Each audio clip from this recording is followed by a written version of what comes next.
Boa noite a todos. Agradecer sempre a Deus pela vida, a Jesus por esta amada e santa doutrina, a espiritualidade desta casa que nos abraça e nos recebe com tanto carinho sempre que aqui adentramos, e agradecer a vocês, que esta noite vieram partilhar conosco um pouco mais do conhecimento sobre esta obra maravilhosa que é o Livro dos Espíritos. Bom, para quem vem a casa a primeira vez, ou para quem não tem muito conhecimento sobre a doutrina espírita, o Livro dos Espíritos foi a primeira obra codificada por Allan Kardec. Sempre dizemos que a primeira revelação a todos nós foi Moisés, a segunda revelação o próprio Jesus, que veio nos trazer a palavra de amor, e a terceira revelação é a codificação feita por Kardec. E na realidade, o que é uma codificação? Ele não inventou, ele não tirou essas ideias dele, mas o Livro dos Espíritos foi um processo mediúnico coordenado por Jesus, onde a espiritualidade inspira Kardec, que era uma pessoa extremamente conhecida na França na época, e através de todo um trabalho de pesquisa, de questionamento, ele chega a 119 perguntas e respostas. Mas a gente vai conhecer o que realmente o Livro dos Espíritos nos passa, nos diz e nos pede. O que essa obra tão maravilhosa, onde todas as pessoas que acabam lendo o Livro dos Espíritos se encantam, na realidade, o que ela nos pede, e onde é que ela muda a nossa vida? Então, nós temos assim, esta foi a primeira capa do Livro dos Espíritos. A primeira edição foram de 506 perguntas e respostas, 1856. E a segunda edição, que é a que a gente tem até hoje, é de 1019 perguntas e respostas. E assim, a gente sabe que com o passar do tempo as capas mudam. Hoje, até fui buscar ali na biblioteca, na secretaria, hoje essa capa que o Livro dos Espíritos tem é essa aqui, mas a essência não muda. A essência é a mesma. Tá? Como é que se organiza, se estrutura esse livro? Ele tem uma introdução, aonde ele coloca, digamos assim, de uma maneira geral, sobre a doutrina espírita, sobre a vida espiritual, sobre a nossa verdadeira vida. Porque a gente hoje aqui, às vezes se pergunta, porque nós não lembramos de nada, nossa, parece tão complicado, tão estranho assim, a gente ter tido outras vidas, ou a gente ter uma continuidade de vida, Aí a resposta é bem básica. Esses dias até conversando, uma jovem disse para mim: ai, tia Carla, será que realmente eu já tive outras vidas, ou vou ter outra vida depois dessa? Eu disse: como aprender a amar em uma existência? Como aprender a amar? Quando a gente fala amar, não é aquele amor carnal, é o amor incondicional. Como nós podemos olhar para um irmão, muitas vezes necessitado, um irmão sofrido, e amar, nos colocando no lugar dele? Então é esse amor que muitas vezes nós precisamos muitas vidas. E a gente só não precisa mais retornar ao mundo de provas e expiações, o qual a gente hoje habita, quando a gente já conseguir subir estágios desse amor. Quando a gente vai conseguindo aprender cada vez mais a se dar sem cobrar, a amar sem julgar, Coisas que assim, a gente fala, mas que na vivência do dia a dia às vezes se tornam tão difíceis. Então ele coloca de uma maneira geral o todo. Ele fala na abrangência sobre a divindade, sobre a criação, né, de toda essa estrutura planetária. Ele vai falar que nós somos médiuns todos, né, intermediários. Por quê? Porque nós somos espíritos encarnados, nós não somos pessoas com espíritos, né? E ele fala na introdução também, de uma maneira geral, de que nós nascemos para ser felizes. Quem complica a nossa vida somos nós mesmos. Às vezes a nossa falta de informação, o nosso orgulho, nosso egoísmo. Muitas vezes a gente não entende que aquilo que está nos acontecendo, momentos difíceis da vida, muitas vezes são para o nosso bem, então a gente se revolta, né? O livro tem uma introdução muito abrangente. Mas o que importa para nós é as divisões, as partes, primeira, segunda, terceira e a quarta. A primeira parte fala das causas primárias, né? Que é o livro da Gênese. Depois que Kardec lançou o livro dos Espíritos, ele lançou para cada parte outros livros. Por isso que dizemos que o livro dos Espíritos é o primeiro, é o livro mãe, mas na realidade a estrutura da doutrina espírita são os 5 livros.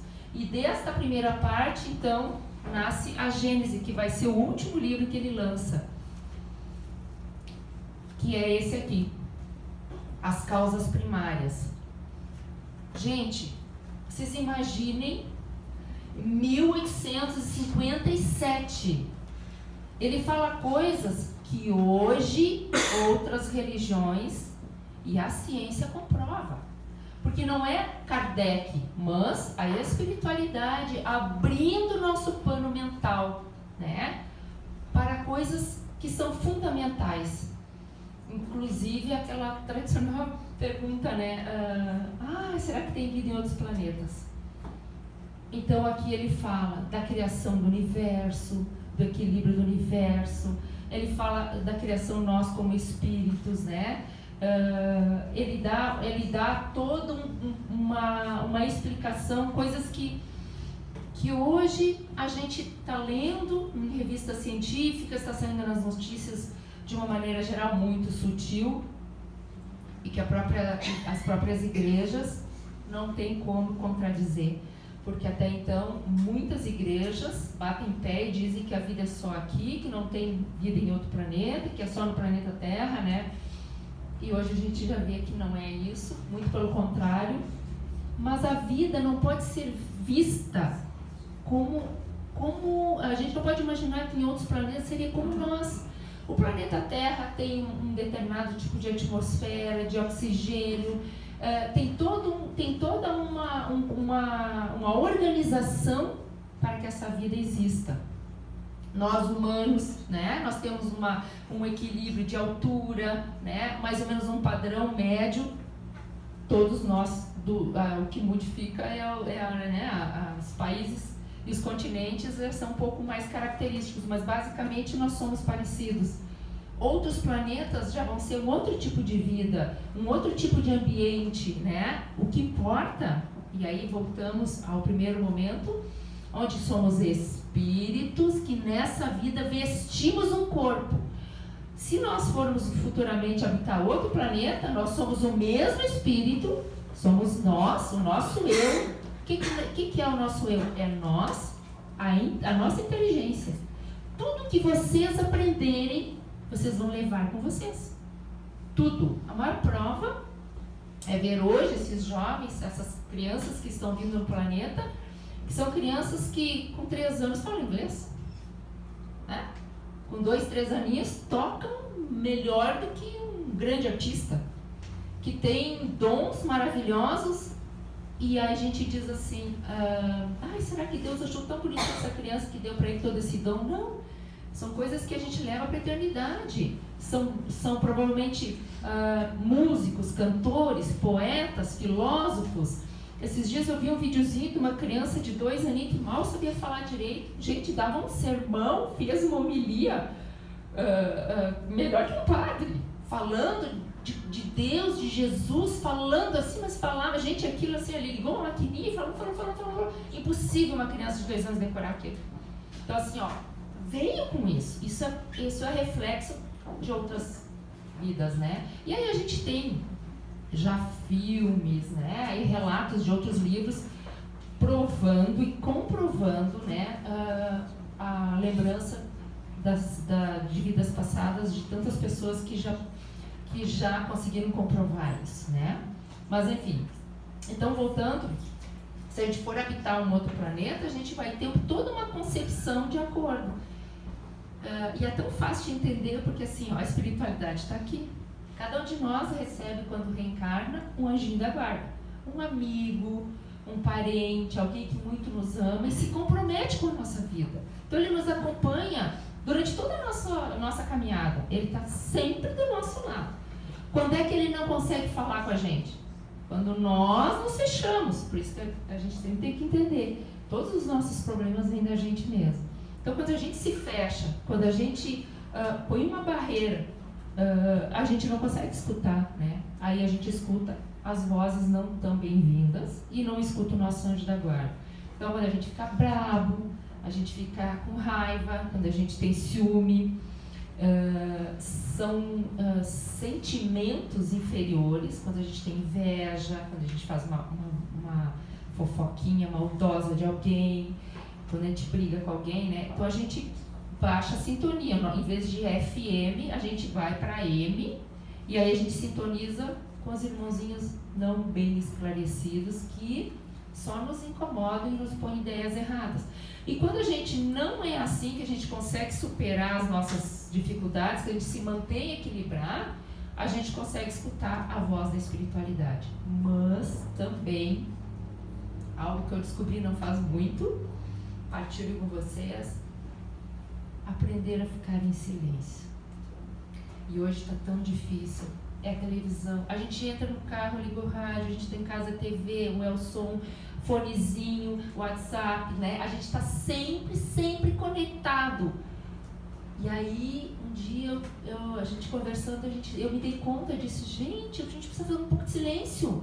Como é que a gente vai escutar a voz da espiritualidade? Se a gente não faz silêncio, a gente nunca faz silêncio. Tem gente que ainda vai dormir com música.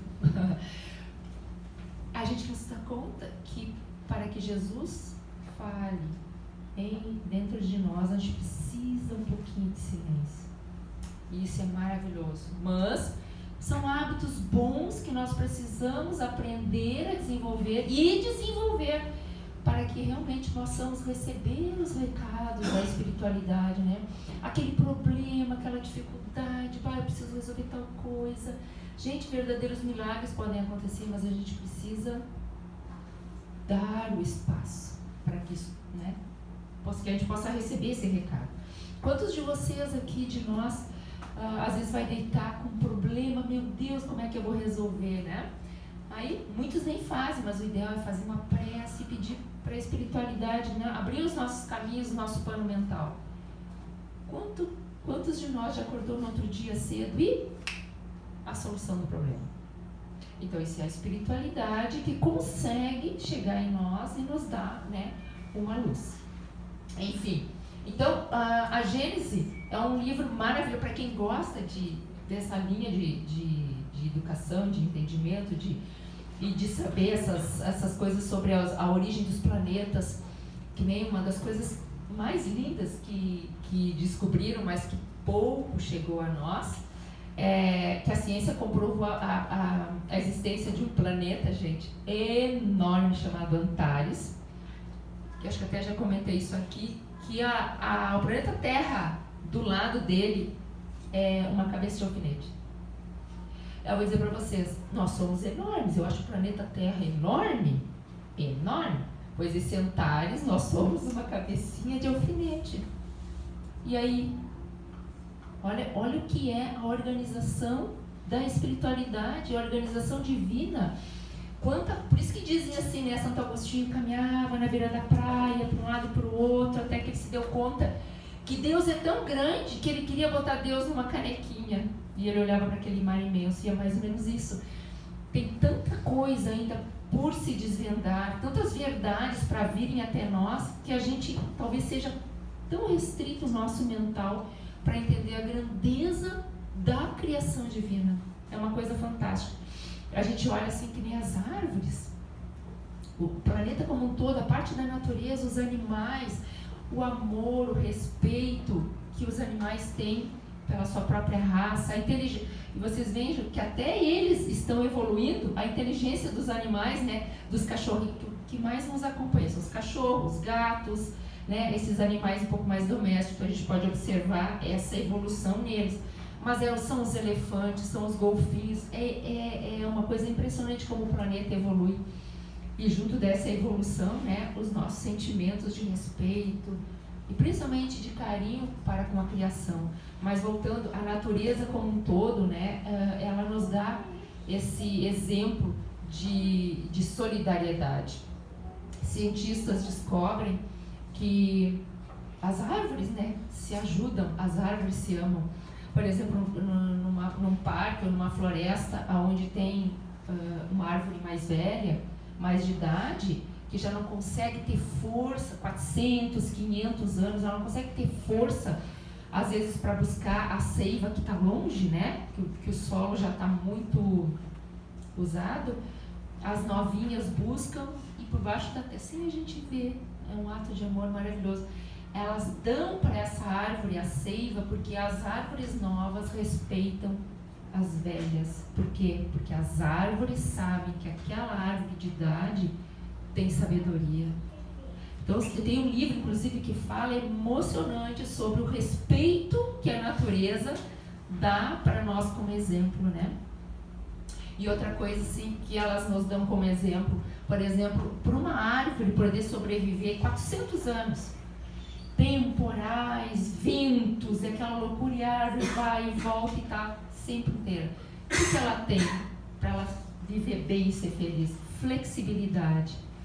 E nós, para que a gente viva bem, para que a gente seja feliz, para que a gente tenha dentro do lar, com os amigos, nas nossas vivências aí fora na comunidade, onde quer que a gente vá, se nós não formos flexíveis, a gente vai estar sempre bravo, irritado, azedo, porque a gente não aceita a opinião dos outros, a gente não aceita que as coisas aconteçam, a gente não aceita que alguém nos contrarie.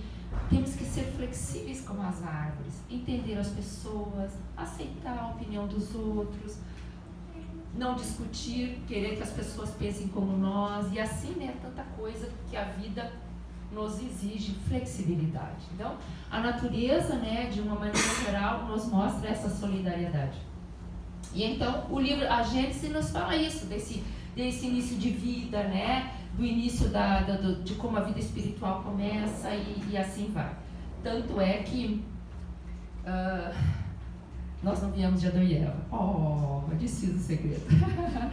Tem gente que ainda hoje diz que a gente veio de Adão e Eva. Gente, tem pessoas ali fora que dizem: que pecado, Carla! Que horror! E é óbvio que nós somos seres em evolução, que a gente veio de uma evolução maravilhosa e que a gente traz dentro da gente, né, o mineral, o vegetal, o animal. Olha o animal! A gente, qualquer coisa que nos contraria, a gente já fica bravo, a gente já discute, a sinaleira não abre, né? Nosso filho nos incomoda e a gente já vira uma fera, né? Esse é o animal que a gente tem que dominar de dentro de nós, entender o processo, se acalmar e entender que a gente está aqui para ser superior e não para voltar a ser inferior. A gente vem do vegetal, a sensibilidade, né? A gente se sente, emociona, se arrepia toda, a gente fica feliz, a gente chora, a gente, né, tem piedade, a gente dá risada, a gente às vezes gosta daquele prazer de ver o sofrimento alheio, a gente ainda tem isso. E do mineral, nós somos mineral, né? É só fazer um examezinho de sangue, não é uma coisa absurda, né? E é cálcio, é ferro, é fósforo, é potássio, é isso e aquilo, é lítio, nós somos mineral. Então a gente é uma evolução maravilhosa. E aqui, depois disso, nós somos convidados a sermos, né? Começarmos a ser mais angelicais até o processo final. E aí sim, conheceremos a Deus. A gente tem aqui na casa um trabalho maravilhoso, muito sério, muito lindo. São os trabalhos mediúnicos. Tem vários trabalhos lindos. Desde a secretaria, um trabalho maravilhoso. A biblioteca, a recepção é maravilhoso, né? Trabalhar no passe, nas radiações, vários. Mas a mediunidade ali, em algum momento é bacana, porque muitos irmãos que já desencarnaram e que não quiseram ou não tiveram a oportunidade de entender que a vida continua, batem a nossa porta, pode-se dizer assim, exatamente indignados, porque quando morressem, eles iriam sentar à direita de Deus Pai, e eles querem sentar à direita de Deus Pai. Aí eu pergunto, né, nós, na nossa pequenez, como nós podemos querer sentar à direita do grande Criador, né?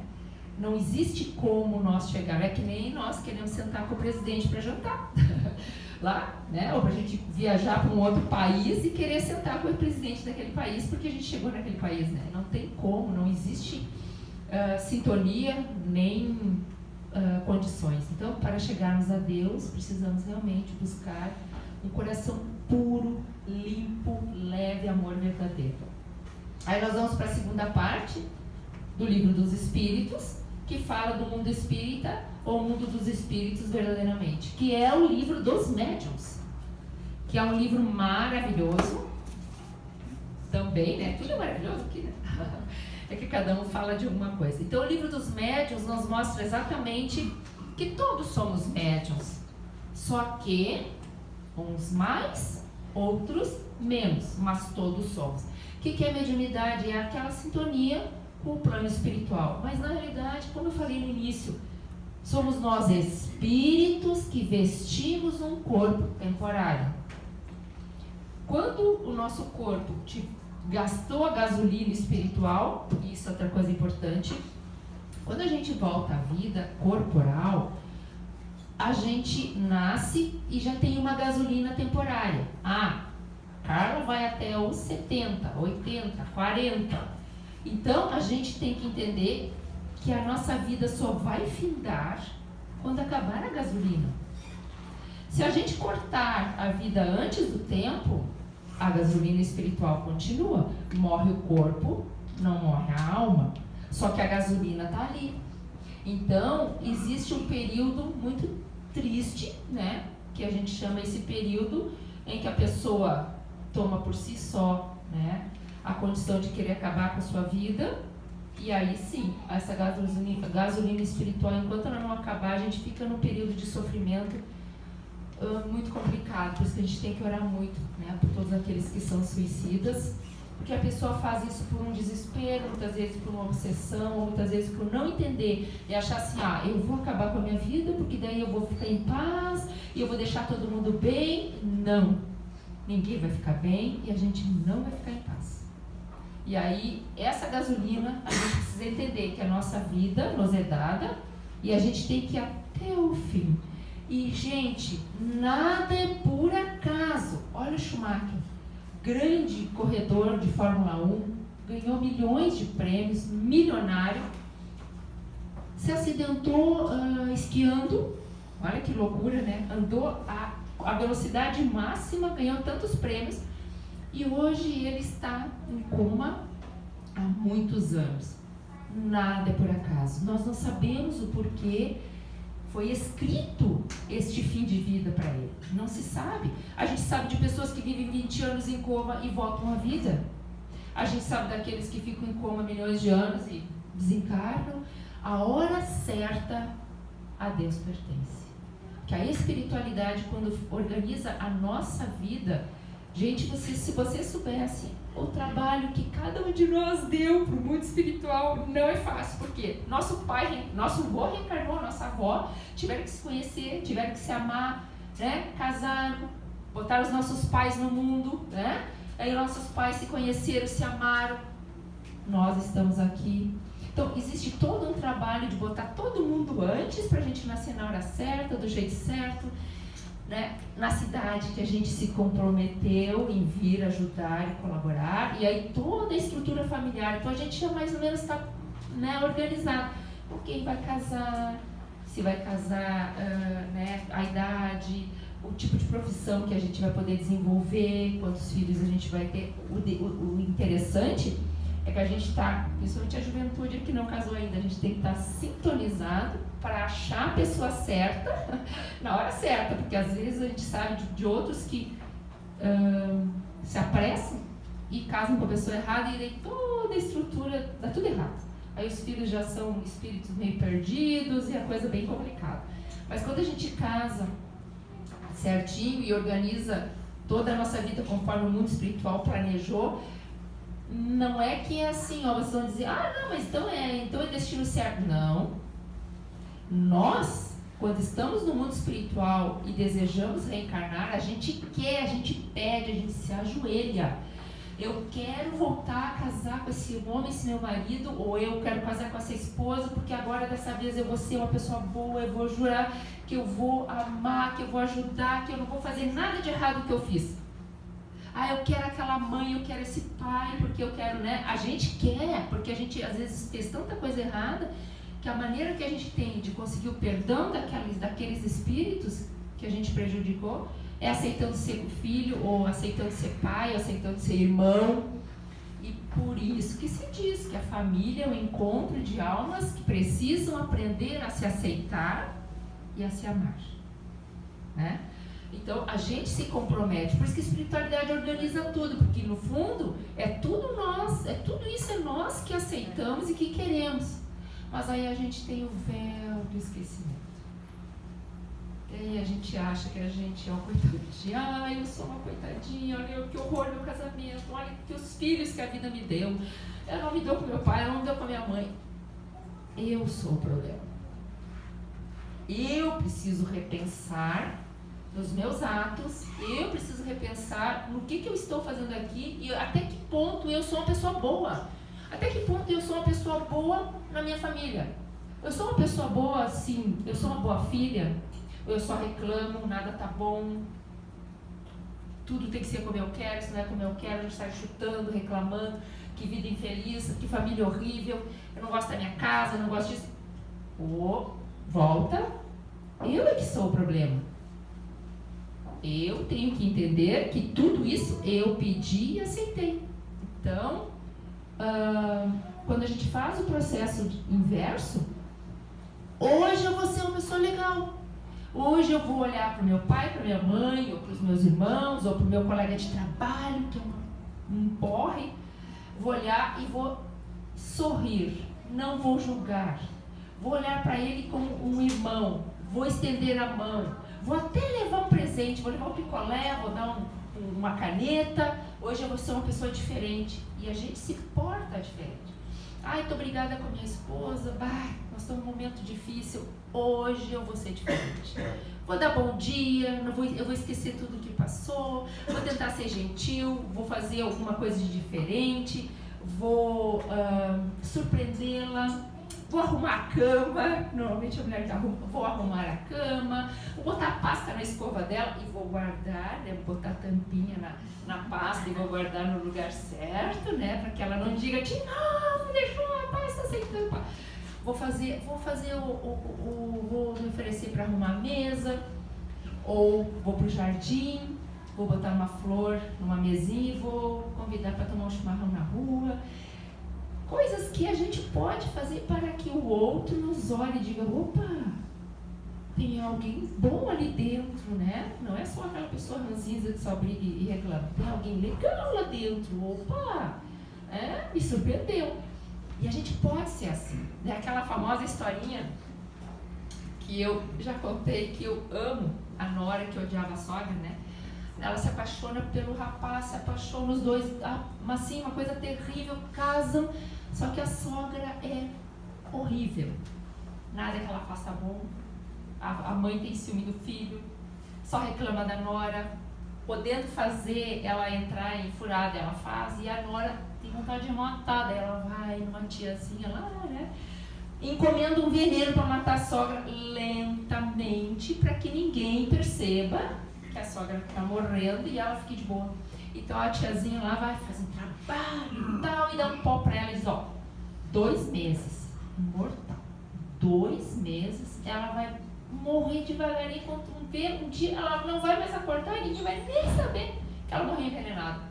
Só tem que dar 2 colheres 2 vezes ao dia, de alguma maneira, na comida, no chimarrão, no chá. E tu não toma, só ela. E a nora, a partir do momento em que recebe o remédio, ela relaxa. Que legal, eu vou matar. Ai, vai ser tão bom, ele vai ser só meu.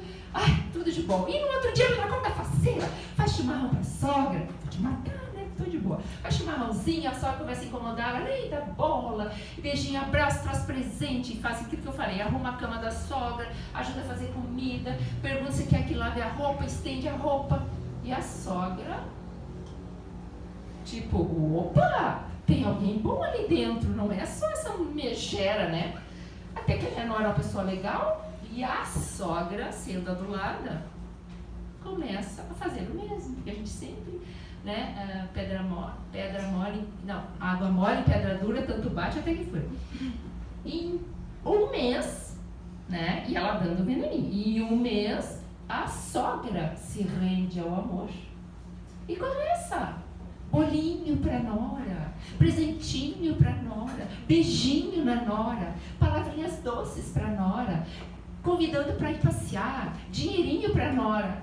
Aí quando chega no momento assim de faltar umas 2 semanas, a menina, a nora, vai desesperada lá no tal curandeiro, na curandeira, e chora aos prantos. E pede perdão e diz que não quer mais que a sogra, porque ela gosta mais da sogra do que do marido, que ela não quer mais matar a sogra. E daí eis que recebe a notícia maravilhosa de que o pó nada mais é que um fortificante para os ossos. E que na realidade o segredo todo era isso: mudar o mental e o comportamental. Então quer dizer, é uma historinha, parece tão infantil, mas é verdade. Se alguém te incomoda, muda. Inverte o papel. Assim, são exemplos para a gente conquistar um filho, a esposa quando não está no momento, ou o marido, um colega de trabalho. Se ele fica azedo, sorri, fala, vai dando corda. Quando tu vê, tu vai gostar dele ou dela e ele vai gostar de ti mais ainda. Por quê? Porque é essa sensação de que essa pessoa que não está bem com a gente possa descobrir que nós podemos ser diferentes e que nós temos o potencial para amar, sem cobrar, sem exigir, amar por amar, né? Então eu sempre conto essa história porque é uma verdade. E isso, gente, não é história, é uma verdade. Isso foi algo que eu li nos livros e que eu achei fantástico, assim, porque é tudo eu. A solução está em nós, né? É a maneira de como a gente enxerga as pessoas, de como a gente age com as pessoas. Bom, saindo então do livro dos médiuns, que fala da mediunidade, fala de tudo, de todos os tipos de mediunidade, de tudo que pode, digamos assim, das nossas capacidades como médiums, né? Bem interessante. Aí a gente vai para a terceira parte, que são as leis morais, que para mim é o bálsamo, é o livro de cabeceira, é o Evangelho.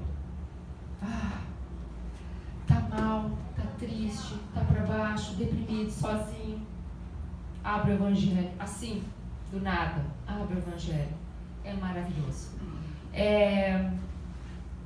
E o que mais, eu acho que mais lindo, assim, é que o Evangelho nos traz a palavra de Jesus sem frescura, sem historinhas mirabolantes, sem coisa, nada. Ela é objetiva, ama, perdoa, seja humilde. O céu, que é um estado de espírito, é dos humildes, daqueles que, se a pessoa te ofende, tu escuta. Se quiser responder, responde de uma maneira educada, sem brigar. O céu, que é o estado de espírito, né?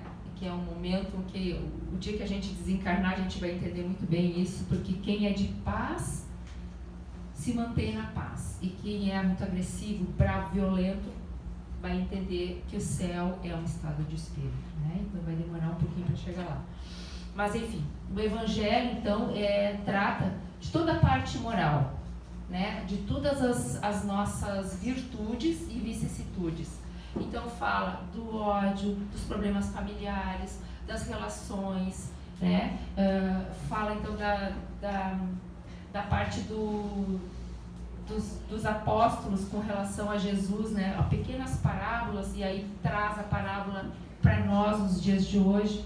É maravilhoso. Fala do amor, da caridade, de como sermos homens de bem. Que o homem de bem é aquele que realmente consegue viver a lei de Deus e a lei dos homens em equilíbrio.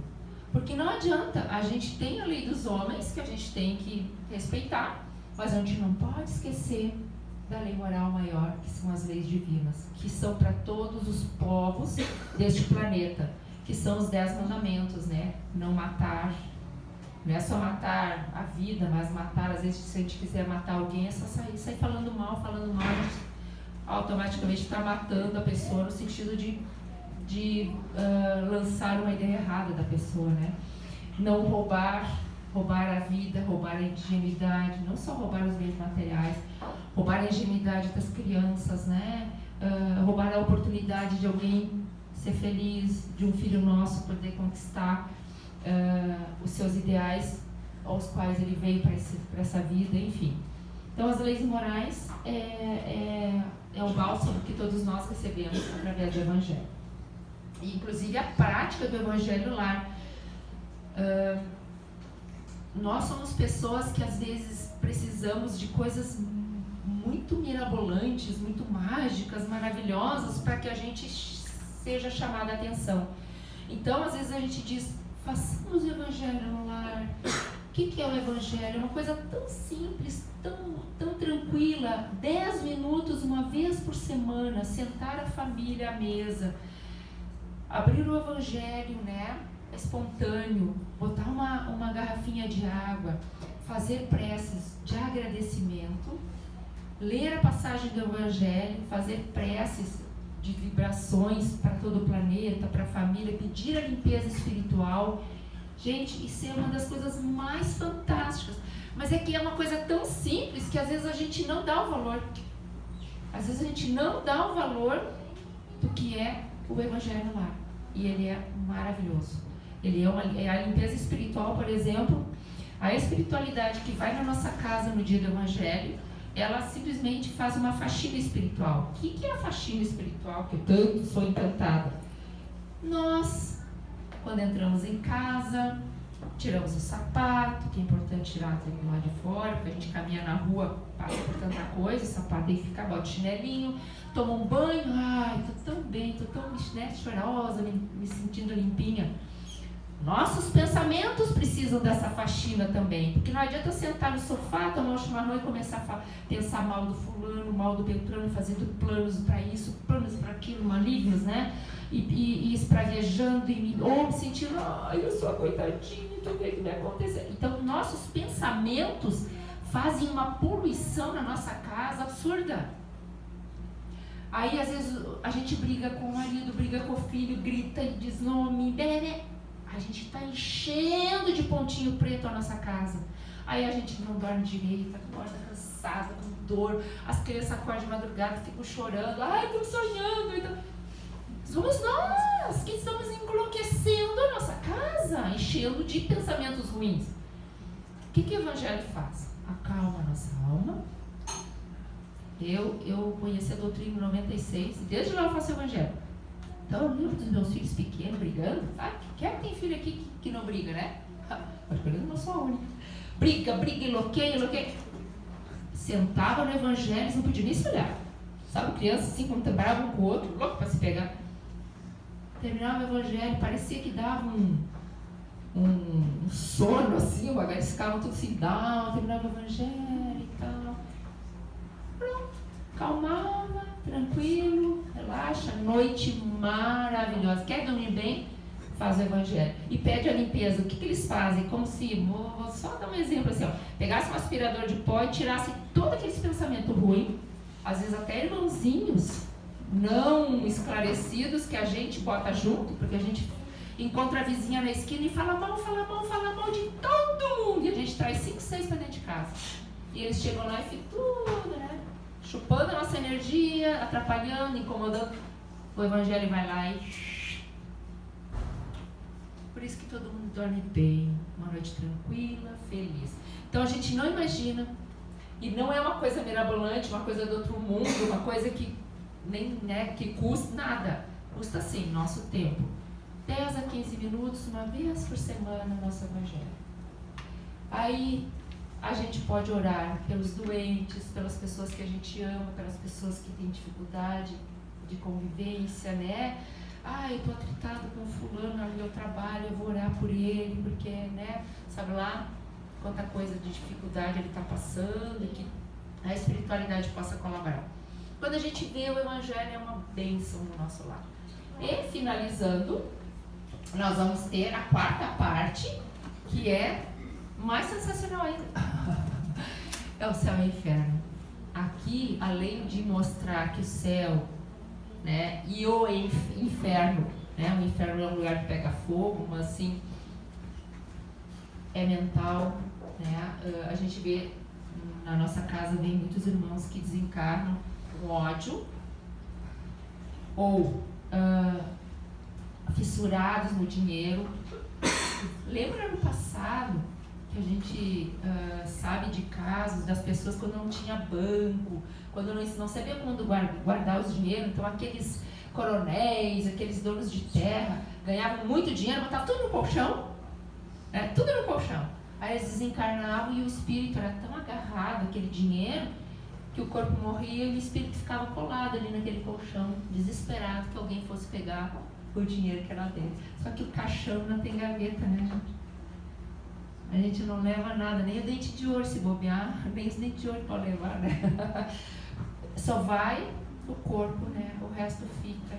Então, a gente tem que cuidar para não se apaixonar pelos bens terrenos, pelo ódio, vingança, raiva. Isso faz com que a gente sinta o inferno após o desencarne.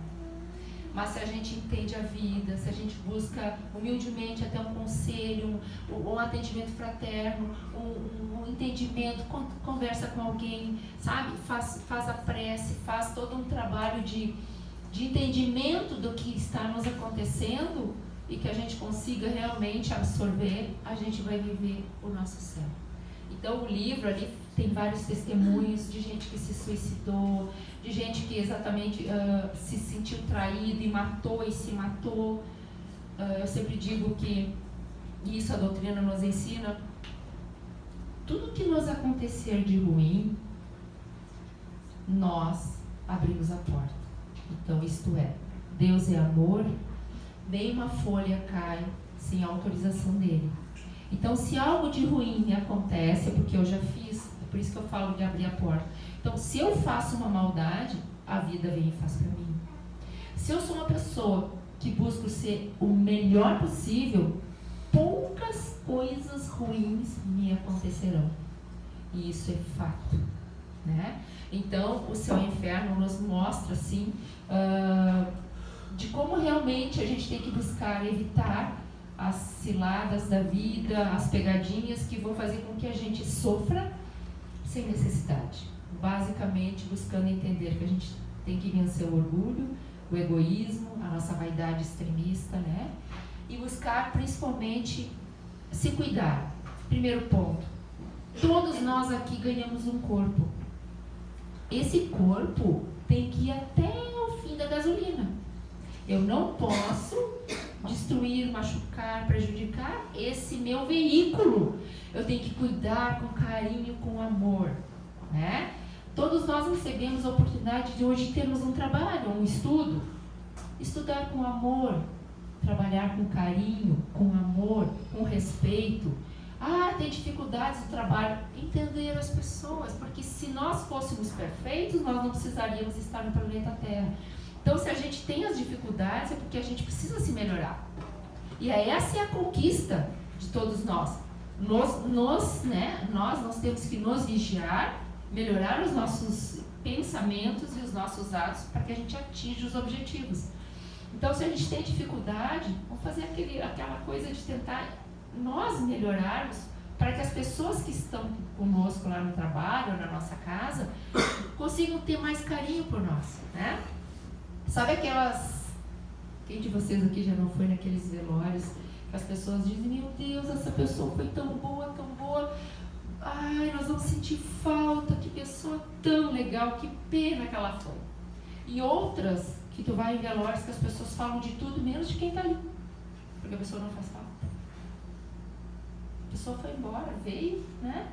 Fez um tempo, foi embora, e as pessoas não sentem falta, porque são pessoas que não amam, não dão de si, não dão carinho, não dão atenção, não sentem, não conversam. São pessoas que passam pela vida e não ajudam em nada, não colaboram, não abraçam, não sorriem, né? Só o egoísmo para mim e nada para os outros. Então são coisas que tu percebe, porque tu vê que todo mundo fala de tudo, menos daquele que está ali, né? Passando para a vida espiritual. Então, essa é uma coisa bem importante a gente pensar assim, até que ponto eu nessa vida, as pessoas sentem falta de mim? Até que ponto eu sou importante nessa vida? E se eu não sou, começar a ser. Está na hora de começar a ser, né? Está na hora de começar a repensar o bom dia, o sorriso, a crítica maldosa, né? Se colocar à disposição.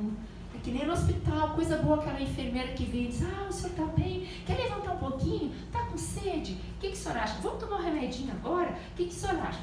Ou aquela que diz, tá, vamos lá. Vamos subir, está na hora, vamos lá, vamos. Deus me livre, uma enfermeira assim vira de mim, né? É isso. Que enfermeira eu sou? Quem eu realmente sou?